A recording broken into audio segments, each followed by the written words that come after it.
මනුස්ස ජීවිතය කියලා කියන්නේ ඉපදුණු දවසයි මිය යන දවසයි අතර දිග කතාවක්. මේ කතාව යම්කිසි තැනකදී පටන් අරන් යම්කිසි තැනකදී අවසන් වෙනවා. පටන් ගත්ත තැන ඉඳලා ජීවිතේ ඉදිරියට ගලාගෙන යනවා. ඒක අපි හිතමු ජීවත් වෙනවා කියලා කියන්නේ ජීවිතේ ඉස්සරහට අරයි යනවා කියලා කියන්නේ වාහනයක නැත්නම් රථයක නැගලා යන ගමනක් කියලා. ඔබ වාහනයක නැගලා යනකොට ඔබට වාහනය සම්බන්ධව විකල්ප දෙකක් තියෙනවා. පළවෙනි විකල්පය තමයි මේ රථේ නැත්නම් මේ වාහනේ රියදුරා බවට ඔබපත් වෙන එක. දෙවෙනි විකල්පය තමයි ඒ වාහනේ මගියා බවට ඔබපත් වෙන එක. හිතන්න ඔබ මගියෙක් බවට පත් වුණා කියලා.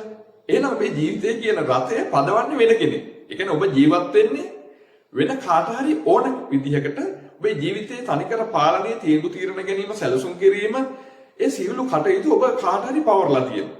ඒ රථේ රියදුරා වෙන කෙනෙක්. රියදුරා වෙන කෙනෙක් නම් සාමාන්‍යයෙන් මොකද කරන්නේ?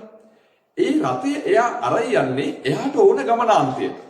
එයාට ඕන පාරවල් දිගේ. ඒ සම්පත් ටික කළමනාකරණය කරන්නේ එයාට ඕන විදිහට. නවත්තන්න ඕන තැන් ටික තීරණය කරන්නේ එයා.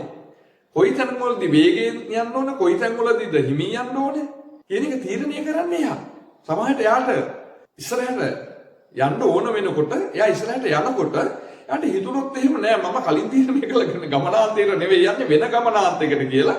එයා තීරණය කරන ගමනාන්තයකට එයා වෙනස් කරන ගමනාන්තයකට ඔයාලට යන්න වෙනවා. සමහරවිට ඔයාලට කලින් කියනවා මේ පාර යන්නේ කියලා.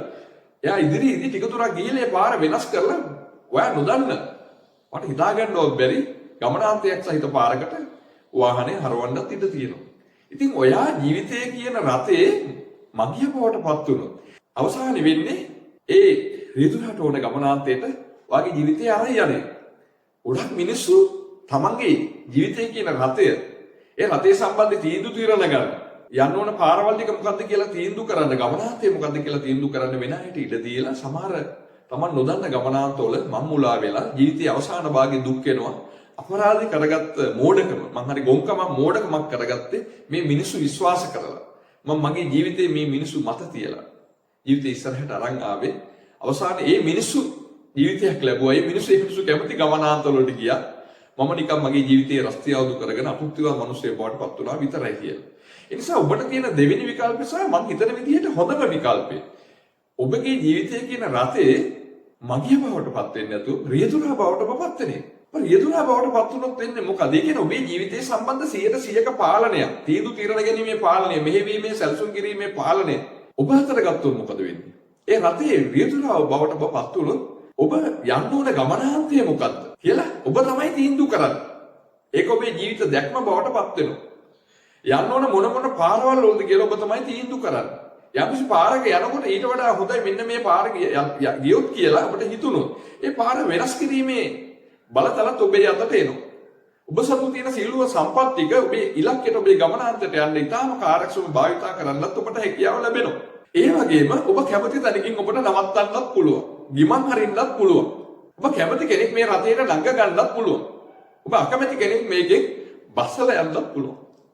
ඒ කියන්නේ මේ ජීවිතයේ කියන රථේ රියදුරා බවට ඔබපත් වුණොත් මගියා බවට පත් නොවි ඔබට සුවිශේෂ වාසි ගොඩක් එනවා. සමහර විට මේ ජීවිතය කියන රථයේ ඉස්සරහට තනියෙන් පැදගෙන යන්නේ ඒ රියදුරා බවට පත් වෙලා පැදගෙන යන්න ඔබට ආරම්භයේදී ටිකක් දුෂ්කර වෙන්න ඉඩ තියෙනවා. ඔබ හිතයි මට අත්දැකීම් නැහැ, මට බයයි, මට මේක තනියෙන් කරගන්න බෑ. මට කාගේ හරි උදව්වක් සහායක් ඕනම. හැබැයි ඔබ හිත හදාගෙන හිත ශක්තිමත් කරගෙන ඔබ දන්න දෙයින් පටන් අරන් මේක ඉස්සරහට අරන් ගියොත් මේ ජීවිතය කියන රථය ඔබ ටික ටික යනකොට මේ මාර්ගයේ කොයිතරම් රළු පරළු තියෙනවද, බාධක තියෙනවද, අභියෝග තියෙනවද, ඒක බිහිසුණුද, ඒක සරලද කියන එක ඔබ ගොඩක් ඉක්මනින් ඉගෙන ගන්න. ඔබට අනුතුරු වෙන්න යනකොට නැත්නම් අනුතුරු වෙනකොට ඒකේ ලොකු ලෙසන් එකක් තියෙනවා. ලොකු පාඩම් ඔයා ඉගෙන ගන්න.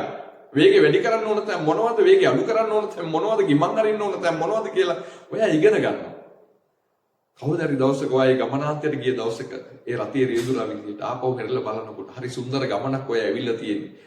බාධක මැද්දේ, අභියෝග මැද්දේ වගේ චරිතය වගේ පෞරුෂය ශක්තිමත් කරගනිමින් ඔයා වෙනුවෙන් ඔයා තීරණ ගනිමින් ඔයාලට මනුෂ්‍ය ආත්මය, ඔයාගේ අනන්‍යතාවය රැකගෙන ඔයා බවට පත් වෙමින් ඔයා අපේ ලස්සන ගමන දිහා බලනකොට, ඒ සුන්දර ගමන දිහා බලනකොට ඒ අභියෝග ජය අරන් ඒ අභියෝගත් වින්දනීය අත්දැකීම් බවට පත් කරගෙන ඔයා අවසානයේ ආපු ගමනාන්තයේ ඒ කඳුබුදුනේ ජයග්‍රහණ දිහා බලද්දී ඔයාට ඔයා ගැන පුදුම ආනුතුත්තියක් ලැබෙනවා. ඔයා දැක්ක හීනෙට, ඔයා සැලසුම් කළ හීනෙට, ඔයා තෝරගත්ත පාරවල් ඔස්සේ ඔයා ඇවිල්ලා තියෙනවා.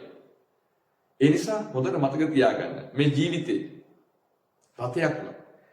ඒකේ මගියෙක් බවට පත් වෙන්නේ නැතුව, ඒකේ රියදුරා බවට පත් වෙලා. ඒ කියන්නේ ඔයා සම්බන්ධ වගකීම 100%ක් ඔයා අරගෙන. දැන් හිතන්න වෙන කෙනෙක් රියදුරා ඔයා මගියා කියලා. එතකොට අනුතුරු වෙනකොට, වැරදෙනකොට, වෙන පාරවල් වල යනකොට, ගමන බිඳ වැටෙනකොට, ස්ලෝ වෙනකොට, වාහනේ කැඩෙනකොට ඔයා දොස් කියනවා. ඔයා වෙන අයට දොස් කියනවා, වරද විතන් කරනවා. එයා නිසයි බැරි වුණේ, අරයා නිසයි බැරි වුණේ, මෙයා නිසයි බැරි වුණේ. අපරාධ මං විශ්වාස කළේ යා. නමුත් ඔයා නම් මේ රතේ වැදගෙන යන්නේ වට ඔයා විශ්වාස කරන්න පුළුවන්. සාර්ථකත්වයේ ලබනකොට ඒක ඔයාගේ තෘප්තියට හේතු වෙනවා. අසාර්ථකත්වයේ ලබනකොට ඔයාගේ වැරදි ටික හදාගන්න ඒක රුකුලක් වෙනවා. ඒ නිසා මේ ජීවිතේ කියන රතේ මගිය බවට පත් නොවි, හරියදුර බවට පත් වෙන්න.